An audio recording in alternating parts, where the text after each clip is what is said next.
Welcome back to Headlines. It is Thursday, October 17th.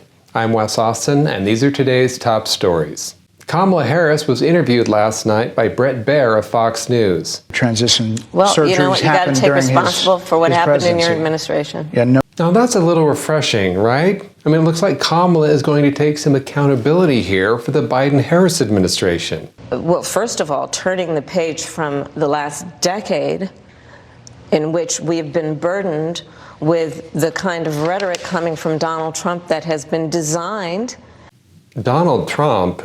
I thought we were going to be talking about you taking responsibility for what happened for the last 3 years. You've been in office for 3.5 years. And Donald Trump has been running for office. Okay, so we're not taking any accountability for what you've done. Okay, got it.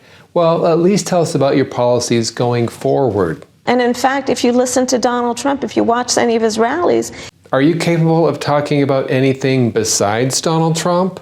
What Mark Milley has said about Donald Trump being a threat. Nope, apparently not.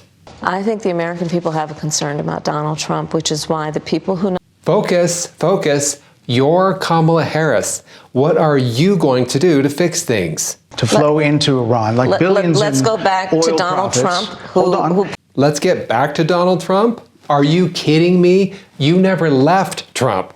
We're 25 minutes into this interview, and I'm not even sure if you're running for anything. All right, the interview is over. So, in conclusion... I hope you got to say what you wanted to say about Donald Trump. There are a lot of things There's more to say. I have much more to say, There are a lot of things that people want. Great interview with Kamala Harris, Vice President of Trump Derangement Syndrome. For any more information on Kamala, please check her website at www.trumpisstilllivinginmyhead.com. A federal judge has ordered Alabama to halt its program removing non-citizens from voter rolls ahead of the November 5th election. The ruling also requires that the state reinstate previously removed voters. Apparently, the best time to remove non-citizens from the voter rolls is after they vote for Kamala Harris. The Department of Justice sued Alabama in September, arguing that they violated the National Voter Registration Act of 1993 by removing voters within 90 days of a federal election. The DOJ sued Alabama for removing non-citizens from the rolls, because clearly, if you have no idea what's going on in the country, you are exactly the kind of informed voter Kamala Harris needs. The Biden-Harris administration just approved $4.5 billion more in student loan forgiveness for over 60,000 public service workers. No, this isn't an old video. This is new. They're doing it again. The total loan forgiveness from Biden-Harris is now over $175 billion for 4.8 million Americans. You know, at this rate, the only people left paying for college will be the people who didn't go because they have jobs.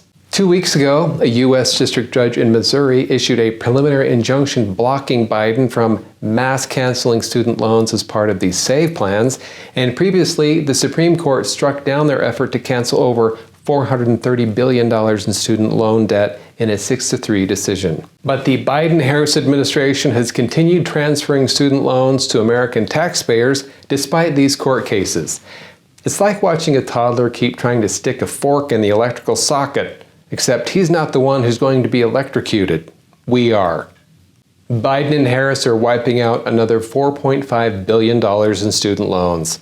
Because the one thing this country needs is more people with master's degrees who don't know how to do anything.